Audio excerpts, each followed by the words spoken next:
क्या आपने कभी सोचा है कि कुछ लोग मुश्किल परिस्थितियों में टूट जाते हैं, जबकि कुछ लोग उन्हीं मुश्किलों के बाद पहले से ज्यादा मजबूत होकर निकलते हैं। मुश्किलें दोनों के सामने आती हैं। फर्क सिर्फ इतना है कि कोई मुश्किल को अपनी कमजोरी का सबूत मानता है और कोई उसी मुश्किल को अपनी ताकत बनाने का मौका बना लेता है। आज की इस वीडियो में हम समझेंगे कि जिंदगी की परेशानियों, असफलताओं, पैसों की समस्या, रिश्तों की परेशानी, रिजेक्शन, फेलियर और लगातार आने वाली मुश्किलों को अपनी ताकत में कैसे बदला जा सकता है। ये वीडियो किसी एक किताब का शब्दशः सारांश नहीं, बल्कि रेजिलियंस, ग्रोथ माइंडसेट और कठिन परिस्थितियों से सीखने वाले पावरफुल आइडियाज का एक आसान हिंदी सारांश है। अगर आपको बुक समरी सेंटर पर ऐसी किताबों के आइडियाज पसंद आते हैं जो आपकी सोच और जिंदगी को बेहतर बनाने में मदद करें, तो चैनल को सब्सक्राइब कर लीजिए और वीडियो को लाइक जरूर करें। अब एक सवाल से शुरुआत करते हैं। जब जिंदगी में मुश्किल आती है तो हमारी पहली प्रतिक्रिया क्या होती है? मेरे साथ ही ऐसा क्यों हो रहा है? यही सवाल हमें समस्या के अंदर फंसा देता है। लेकिन अगर इसी सवाल को बदल दिया जाए कि इस परिस्थिति से मैं क्या सीख सकता हूं, तो पूरी सोच बदल जाती है। समस्या वही है, पर आपका नजरिया बदल गया। और कई बार जिंदगी बदलने की शुरुआत परिस्थिति बदलने से नहीं, बल्कि परिस्थिति को देखने का तरीका बदलने से होती है। कल्पना कीजिए कि एक व्यक्ति का बिजनेस फेल हो गया। उसके पास दो रास्ते हैं। पहला रास्ता है वो खुद को असफल इंसान मान ले, लोगों को दोष दे और कोशिश करना छोड़ दे। दूसरा रास्ता है कि वो समझे कि बिजनेस फेल हुआ है, लेकिन इसका मतलब ये नहीं कि वो इंसान के रूप में फेल हो गया। वो अपनी गलतियों को लिखे, समझे कि पैसा कहां गलत लगा, डिसीजन कहां गलत था और अगली बार क्या अलग करना है। दूसरा व्यक्ति फेलियर को अपनी आइडेंटिटी नहीं बनाता, वो फेलियर को फीडबैक बनाता है। यही पहला लेसन है।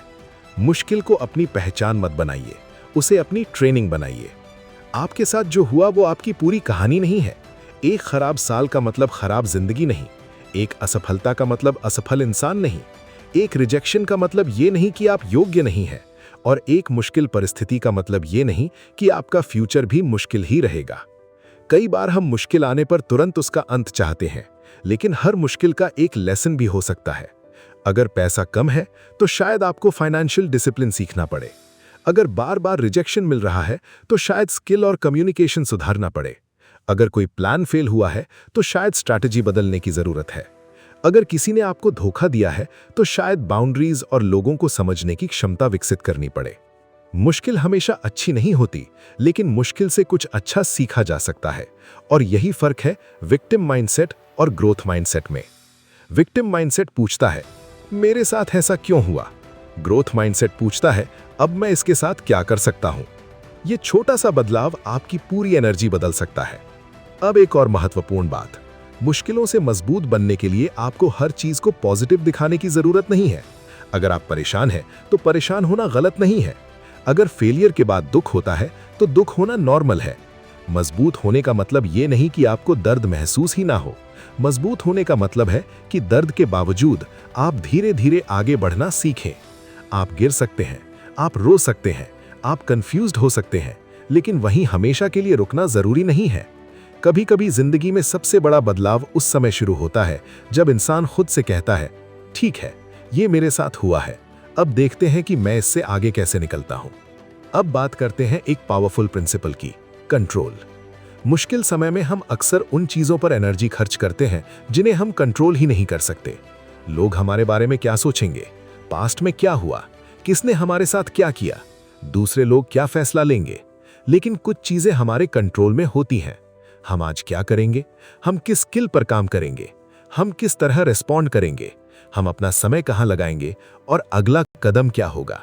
इसीलिए जब जिंदगी बहुत कॉम्प्लिकेटेड लगे तो खुद से दो सवाल पूछिए, मेरे कंट्रोल में क्या है और मेरे कंट्रोल में क्या नहीं है। जो कंट्रोल में नहीं है उसे स्वीकार करने की प्रैक्टिस कीजिए, और जो कंट्रोल में है उस पर पूरी एनर्जी लगाइए। यही मानसिक ताकत बनाती है। अब मान लीजिए आपके सामने बहुत बड़ी समस्या है। आप उसे देखकर सोचते हैं, मैं इसे कैसे सॉल्व करूंगा। समस्या इतनी बड़ी दिखाई देती है कि आप शुरुआत ही नहीं करते। इसके बजाय पूछिए, मैं अगले 24 घंटे में क्या कर सकता हूं। फिर उसे और छोटा कर दीजिए, अगले 1 घंटे में क्या कर सकता हूं, और फिर अभी मैं पहला कदम क्या उठा सकता हूं।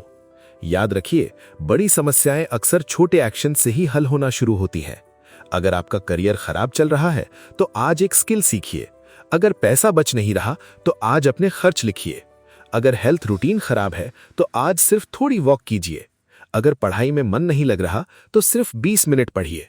आपको पूरी जिंदगी एक दिन में ठीक नहीं करनी, आपको सिर्फ अगला कदम उठाना है। अब आते हैं फेलियर पर। हम फेलियर से इसलिए डरते हैं क्योंकि हम उसे फाइनल रिजल्ट समझ लेते हैं, लेकिन फेलियर कई बार सिर्फ इंफॉर्मेशन होता है। यह बताता है कि कौन सा तरीका काम नहीं कर रहा। थॉमस एडिसन की कहानी अक्सर इसी आइडिया को समझाने के लिए बताई जाती है कि बार बार कोशिश करने का मतलब ये नहीं कि हर प्रयास सफल होगा, बल्कि ये कि असफल प्रयासों से सीखते हुए तरीका बेहतर किया जा सकता है। इसीलिए अगली बार जब कोई चीज फेल हो तो खुद से मत पूछिए मैं इतना बेकार क्यों हूं, पूछिए इस फेलियर ने मुझे क्या सिखाया। यही सवाल आपको कमजोर सोच से निकालकर लर्निंग मोड में ले जाता है। अब एक और सीक्रेट है, डिसिप्लिन। मुश्किल समय में मोटिवेशन अक्सर गायब हो जाती है। आपका मन कहेगा आज रहने दो, कल से शुरू करूंगा, अभी सिचुएशन ठीक नहीं है। लेकिन डिसिप्लिन का मतलब यह नहीं कि आप हर दिन 100% मोटिवेटेड रहें। डिसिप्लिन का मतलब है कि मोटिवेशन कम होने पर भी आप छोटा कदम उठा सकें। आज सिर्फ 10 मिनट, आज सिर्फ एक पेज, आज सिर्फ एक कॉल, आज सिर्फ एक एप्लीकेशन, आज सिर्फ एक वर्कआउट। छोटे एक्शंस इनसिग्निफिकेंट लगते हैं, लेकिन यही एक्शंस आपको धीरे धीरे हेल्पलेसनेस से बाहर निकालते हैं। अब अपनी मुश्किलों को एक टीचर की तरह देखना शुरू कीजिए। हर समस्या से पूछिए तुम मुझे क्या सिखाने आई हो। शायद वो आपको पेशेंस सिखाए, शायद डिसिप्लिन, शायद फाइनेंशियल अवेयरनेस, शायद बाउंड्रीज, शायद करेज, शायद ये समझ कि हर इंसान हमेशा आपके साथ नहीं रहेगा, और शायद सबसे जरूरी लेसन कि आप जितना सोचते थे उससे ज्यादा मजबूत है। लेकिन यहां एक बात समझना जरूरी है, हर मुश्किल अकेले हैंडल करना जरूरी नहीं है। हेल्प मांगना कमजोरी नहीं है। सही व्यक्ति से सलाह लेना, परिवार या दोस्तों से बात करना, मेंटोर से गाइडेंस लेना या जरूरत पड़ने पर प्रोफेशनल सपोर्ट लेना भी स्ट्रेंथ का हिस्सा है। स्ट्रॉन्ग इंसान वो नहीं जो कभी मदद नहीं मांगता। स्ट्रॉन्ग इंसान वो है जो समझता है कि कब खुद लड़ना है और कब मदद लेनी है। अब इस पूरी बात को एक सिंपल फॉर्मूला में समझिए। मुश्किल आई, पहले उसे स्वीकार कीजिए, फिर अपनी इमोशंस को समझिए, फिर देखिए कि आपके कंट्रोल में क्या है। समस्या को छोटे हिस्सों में तोड़िए, एक छोटा एक्शन लीजिए, फेलियर से फीडबैक लीजिए, फिर स्ट्रैटेजी बदलकर दोबारा कोशिश कीजिए। यही रेजिलियंस है। बार बार गिरकर सिर्फ उठना नहीं, बल्कि हर बार कुछ सीखकर पहले से बेहतर तरीके से उठना। और शायद यही जिंदगी की सबसे बड़ी ताकत है। आप अपने अतीत को बदल नहीं सकते, आप ये तय नहीं कर सकते कि किसने आपके साथ क्या किया, आप हर प्रॉब्लम को रोक नहीं सकते, लेकिन आप ये तय कर सकते हैं कि उस प्रॉब्लम के बाद आप कौन बनेंगे। याद रखिए, मुश्किलें आपकी जिंदगी का अंत नहीं है, कई बार वही आपकी अगली ताकत की शुरुआत होती है। जिस परिस्थिति ने आपको तोड़ा वही आपको डिसिप्लिन्ड बना सकती है। जिस रिजेक्शन ने आपको दुख दिया वही आपको बेहतर बनने के लिए मजबूर कर सकता है। जिस फेलियर ने आपको गिराया वही आपको सही स्ट्रैटेजी सिखा सकता है। और जिस दौर में आपको लगा था कि आप अकेले हैं, वही दौर आपको अपनी असली क्षमता से परिचित करा सकता है। इसीलिए अगली बार जिंदगी में कोई बड़ी मुश्किल आए तो तुरंत ये मत सोचिए ये मेरे साथ क्यों हो रहा है। एक पल रुकिए और पूछिए ये परिस्थिति मुझे क्या बना सकती है। क्योंकि आपकी ताकत इस बात से तय नहीं होती कि आपकी जिंदगी में कितनी मुश्किलें हैं। आपकी असली ताकत इस बात से तय होती है कि मुश्किलों के बाद आप कितनी समझदारी से वापस खड़े होते हैं। अगर इस वीडियो ने आपको कुछ नया सोचने पर मजबूर किया है तो इसे लाइक जरूर करें और बुक समरी सेंटर को सब्सक्राइब करें। और कमेंट में सिर्फ एक बात लिखें, मुश्किल मेरी ताकत है। क्योंकि आज से अपनी मुश्किलों को सिर्फ परेशानी की तरह मत देखिए, उन्हें अपनी ट्रेनिंग समझिए। हर सेटबैक से सीखिए, हर फेलियर से फीडबैक लीजिए, हर मुश्किल में अगला कदम खोजिए।